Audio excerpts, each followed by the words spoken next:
अस्सलाम वालेकुम। हमारे सो पिया वाइस पाकिस्तान आया सुभान खोसो। इलेक्शन जे ऐलान खां पोइ सिंध जा सियासी भोतार पाकिस्तान पीपुल्स पार्टी जी टिकट हासिल करण लाइ मैदान में सरगर्म आहिनि। जैकाबाद में भी अहिड़ी सूरत हाल आहे, पर जैकाबाद में घणे भाङे मामलात फाइनल थी विया आहिनि। पार्टी टिकट कंहिंखे ॾे पई, केरु नज़रअंदाज थिए पियो, हिन सॼे प्रोग्राम में हिन सॼे मामले ते गुफ़्तगू कबी। इलेक्शन कमीशन चूंडनि जे ऐलान खां पोइ सिंध जा जेके सियासी भोतार आहिनि उहे वॾे पैमाने ते सरगर्म आहिनि। सभिनी अक्सर सियासी भोतारनि जी इहा ख़्वाहिश आहे त पाकिस्तान पीपुल्स पार्टी जी टिकट हुननि खे मिले ऐं उनखां पोइ हू चूंडनि में हिसो वठनि।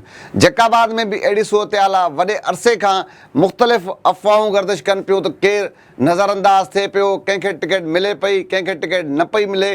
पर हाणे ज़रियनि जी इहा दावा आहे त भाई जैकाबाद जी टिकटनि जो जेको मामिलो आहे उहो घणे भाङे ताईं हल थी वियो आहे। जेके उम्मीदवार आहिनि उन्हनि जा नाला डिसाइड थी विया आहिनि।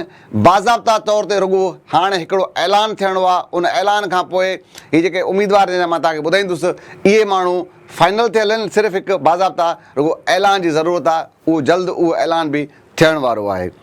जैकाबाद में दिलचस्प जेका सूरत हाल आहे, वैसे त जेके सॼे जैकाबाद जी जेके PS 1, 2, 3 ऐं अहिड़े तरीक़े सां जेके NA वारी सीट आहे उन ते घणनि जेको आहे मामले ते किथे को ईअं जहिड़ो न आहे। पर PS 1 जिते असलम अबड़ो साहब जेको पाकिस्तान तहरीक इंसाफ़ छॾे करे पाकिस्तान पीपुल्स पार्टी में आयो ऐं उनखां पोइ उनजी इहा ख़्वाहिश आहे त उहा हिकु भेरो ॿीअ, छाकाणि त हुन PTI छॾे करे पाकिस्तान पीपुल्स पार्टी जो साथ ॾिनो हो, उनजी इहा ख़्वाहिश आहे त उनखे उहा टिकट मिले। पर उते दिलचस्प सूरत हाल इहा आहे त उते हाजी शेरमंद मुगरी साहब आहिनि, उहे वॾे पैमाने ते सरगर्म हुया।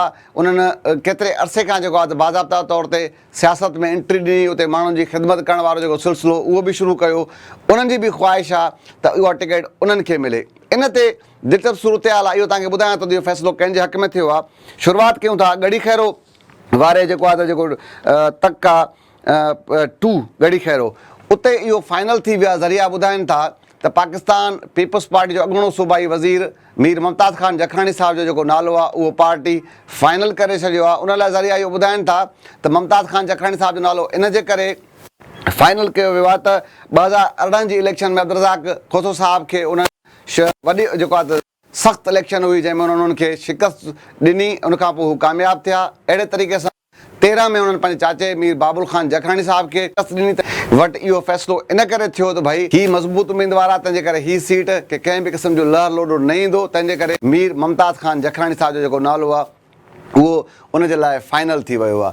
अहिड़े तरीक़े सां जेको ठुल जी सीट आहे PS 3 ठुल, उते डॉक्टर सोराब सरकी साहब जो जेको नालो आहे उहो ज़रिया ॿुधाइनि था त डॉक्टर सोराब सरकी खे पार्टी टिकट ॾियण जो फ़ैसिलो करे छॾियो आहे। बाज़ाब्ता तौर ते रुॻो ऐलान थियणो आहे। उन लाइ बि इहो ॿुधाइनि था त डॉक्टर सोराब सरकी साहब केतिरे अरसे खां इन सीट ते वॾे पैमाने ते कामयाबु थिए पियो, तंहिंजे करे मज़बूत उम्मीदवार आहे। इन जे मुक़ाबले में पार्टी खे ॿियो को माण्हू नज़र नथो अचे, तंहिंजे करे डॉक्टर सोराब ख़ान सरकी साहब जो जेको नालो आहे उहो पार्टी फाइनल करे छॾियो आहे।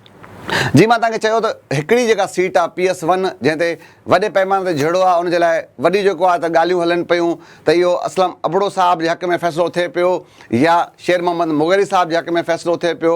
पर ज़रिया ॿुधाइनि था त हाजी शेर मोहम्मद मुगरी साहब जो जेको पलड़ो आहे उहो हिन वक़्तु ताईं भारी लॻे पियो। पार्टी ज़रियनि वटां इहा ॻाल्हि मालूमात मिली आहे त जेको हाजी शेर मोहम्मद मुगरी साहब जे हक़ में थी वियो आहे। बाज़ाब्ता तौर ते हिकु ऐलान थियणो आहे। हाणे ज़रिया इहे ॿुधाइनि था त भई इहो मामिलो थियो कीअं आहे सॼो। इहो इन लाइ ॿुधाइनि था त हाजी शेर मोहम्मद मुगरी साहब जो पलड़ो भारी थी वियो, छाकाणि त पार्टी जी जेकी सॼी लॉबी आहे उन वेही करे उते शिकायतूं कयूं इजलासनि में त भई जेका लोकल गवर्नमेंट इलेक्शन हुई उन में त पार्टी जे हुकुम बावजूदु असलम अबड़ो साहब जेके पंहिंजा उम्मीदवार हुया वार्डनि में मुख़्तलिफ़ हंधनि ते न बीहारिया, पार्टी डिसिप्लिन जी भञकड़ी कई, तंहिंजे करे पार्टी उन ते ऑलरेडी नाराज़ हुई। हाणे वरी जेका दिलचस्प सूरत हाल उहा इहा थी त हीअ जेका ज़मनी चूंडी जेका गुज़िरियल ॾींहुं थी वई आहे उन में इमरान अबड़ो साहब आहिनि, असलम अबड़ो साहब जा पुट आहिनि, उन्हनि खे बीहारियो वियो हुयो ऐं ज़रिया ॿुधाइनि था त असलम अबड़ो साहब मीर एजाज़ ख़ान जखरानी साहब सां इन ॻाल्हि ते बज़िद हो त जेके ॿिया उम्मीदवार बीठल आहिनि उन्हनि जी कंहिं न कंहिं तरीक़े सां तव्हां पुश्तपनाही कयो था, तव्हां उनजी सपोर्ट कयो था, तंहिंजे करे हुननि खे विहारियो ऐं मीर एजाज़ ख़ान जखरानी साहब उन्हनि खे इहा वज़ाहत ॾियण जी कोशिशि कई भई अहिड़ो कुझु बि न आहे। इलेक्शन थिए पई, को माण्हू अचनि पिया, तव्हां विड़ो, पर हुननि जे पुट बि मीर एजाज़ ख़ान जखरानी साहब ते इल्ज़ाम लॻाया ऐं नतीजे तौर ते इहो थियो त आइन टाइम ते हुननि जेको आहे त पंहिंजे पुट खे उतां दस्तबरदार करायो ऐं ॿुधाइनि था त पार्टी टिकट हुजण बावजूदि पार्टी डिसिप्लिन जी ख़िलाफ़ वर्ज़ी कई, पार्टी खां पुछण खां बिना हुननि पंहिंजे पुट खे विहारे छॾियो आहे, तंहिंजे करे पार्टी हुननि ते नाराज़ आहे ऐं उन नाराज़गी खां पोइ जेको आहे त हाजी शेर मोहम्मद मुगरी साहब जो जेको पलड़ो आहे उहो जेको आहे त भारी नज़र अचे पियो। उन में हिकु ॿी ॻाल्हि बि आहे जेका लोकल उतां जे जेके सहाफ़ी दोस्तनि खां इन्हनि खां जेका मालूमात मिली आहे, सोशल मीडिया ते बि पाण ॾिसूं पिया, उनमें इहो आहे त हाजी शेर मोहम्मद मुगरी साहब जॾहिं खां सियासत में पेर पातो आहे, जॾहिं खां उन्हनि इहो फ़ैसिलो कयो त बाज़ाब्ता तौर ते सियासत कंदा, उन ॾींहं खां वठी करे हुननि वॾे पैमाने ते जेको आहे त फलाह बहबूद जा जेके कम आहिनि जेकाबाद में उहे वॾे पैमाने ते कया। ख़ासि तौर ते कोरोना वारे ॾींहंनि में उन्हनि जेके ग़रीब माण्हू हुआ घर घर में माण्हुनि ताईं राशन पहुचायो, माण्हुनि जी वॾी मदद कई। ज़ाहिर ॻाल्हि ॾुखे वक़्त में जॾहिं तव्हां कंहिंजी मदद कंदो त मुंहिंजे ख़्याल में उहो जेको पल आहे, उहो जो लम्हो आहे, उहो माण्हू कंहिं बि सूरत में विसारे नथा सघनि। अहिड़े तरीक़े सां मुख़्तलिफ़ माण्हुनि जी जेको नियाणियूं आहिनि जेके ॾाज न हुजण सबबु शादियूं न पियूं थियनि, उन तरीक़े सां उन तरीक़े जा बि फलाई कम उन्हनि तमामु घणा कया आहिनि। उन सां गॾोगॾु जेको आहे त जेकाबाद में हुननि इहो ट्रेंड ठाहे छॾियो जॾहिं खां हुन सियासत में ऐलान कयो त जंहिं बि, छाकाणि त जेकाबाद में शदीद गर्मी पवंदी आहे, शदीद गर्मियुनि दौरान ट्रांसफार्मर सड़ण वारो जेको मामिलो आहे उहो तमामु वॾे पैमाने ते हूंदो आहे ऐं माण्हू तमामु तंग हूंदा आहिनि। हाजी शेर मोहम्मद मुगरी जो इहो ऐलान थियलु हूंदो, जंहिं बि पाड़े ट्रांसफार्मर सड़ंदो हू पंहिंजे ख़र्च ते उन्हनि खे ठाराए ॾींदो। इन तरीक़े जा तमामु घणा कम कया आहिनि, तंहिंजे करे लोकल सतह ते बि माण्हुनि जी इहा डिमांड आहे त हाजी शेर मोहम्मद मुगरी साहब खे टिकट मिले, उहो मैदान ते अचे। ऐं इहो ज़रिया ॿुधाइनि था त अंदरूनी तौर पार्टी जी सॼी जेका मक़ामी क़यादत आहे उहा बि हाजी शेर मोहम्मद मुगरी जे हक़ में आहे।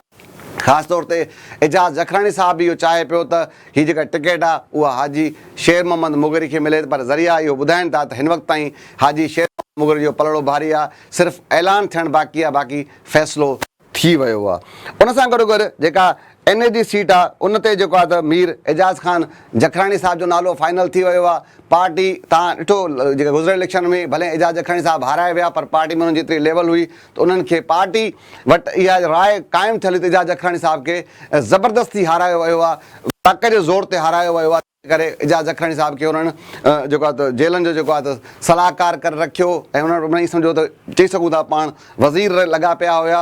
ऐं हाणे बि एजाज़ जखरानी साहब NA वारी जेका सीट आहे जेकाबाद जी उन ते फ़ैसिलो थी वियो आहे। NA 196 उन ते मीर एजाज़ ख़ान जखरानी जे हक़ में फ़ैसिलो थी वियो आहे। अहिड़े तरीक़े सां सुभाणे वरी कंहिं ॿिए ज़िले जी सूरत हाल तव्हांजे साम्हूं रखंदासीं। अॼु जे हिन प्रोग्राम सुभाणे वरी कंहिं ॿिए शू ते मुलाक़ात थींदी। अला भाई।